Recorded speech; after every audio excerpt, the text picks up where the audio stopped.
আসসালামু আলাইকুম সুপ্রিয় দর্শক, আশা করি আপনারা সকলেই ভালো আছেন আল্লাহর রহমতে। আপনাদের সকলকেই জানাচ্ছি ঈদ মোবারক। সুপ্রিয় দর্শক, এই মাত্রই কিন্তু সৌদি আরব থেকে চলে আসলো সব থেকে বড় খবর। বাংলাদেশ থেকে শুরু করে ভারত এবং সৌদিতে কবে পালিত হবে খুশির ঈদ? এই বছর 29টি রোজা হতে চলেছে নাকি 30টি? কি বলছে সৌদির চাঁদ দেখা কমিটি? এবং বাংলাদেশ, সৌদি আরব আর ভারতবর্ষে কবে দেখা যাবে ঈদের চাঁদ? তো এই সমস্ত বিষয়কে কেন্দ্র করে সৌদি আরবের তরফ থেকে যে গুরুত্বপূর্ণ তথ্যগুলি চলে এসেছে তাই কিন্তু আমি আপনাদেরকে জানিয়ে দেব এই ভিডিওটির মাধ্যমে।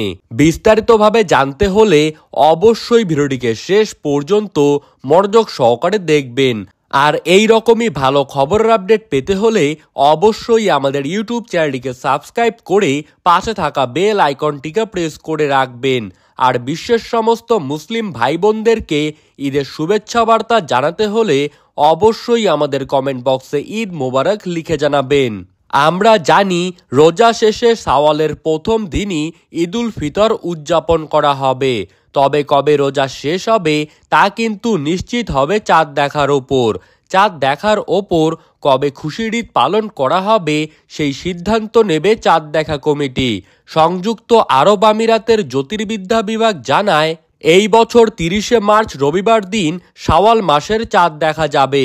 আর সৌদি সহ মধ্যপ্রাচ্যের অন্যান্য দেশে 31শে মার্চ সোমবার দিন পালন করা হবে পবিত্র ঈদুল ফিতর। এর ফলে বাংলাদেশের শাওয়াল মাসের চাঁদ দেখা যাবে 31শে মার্চ সন্ধ্যায়।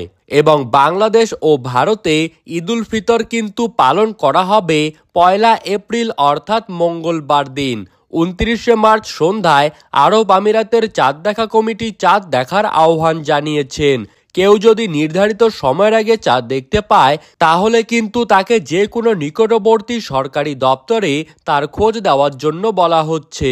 যদি 31শে মার্চ সৌদিতে চাঁদ দেখা যায় তবে সৌদি সহ মধ্যপ্রাচ্যের প্রায় প্রত্যেকটি দেশগুলিতেই 30টি রোজা পালন করার মাধ্যমে সকলেই কিন্তু ঈদ উদযাপন করতে পারবেন। আর তার সম্ভাবনাই সব থেকে বেশি রয়েছে। পাশাপাশি বাংলাদেশেও কিন্তু এই বছর 30টি রোজা পূর্ণ হবার কথাই জানা যাচ্ছে। সুপ্রিয় দর্শক, এই ছিল আজকের সর্বশেষ আপডেট। ভিডিওটি ভালো লাগলে অবশ্যই আমাদের ইউটিউব চ্যানেলটিকে সাবস্ক্রাইব করবেন। ধন্যবাদ।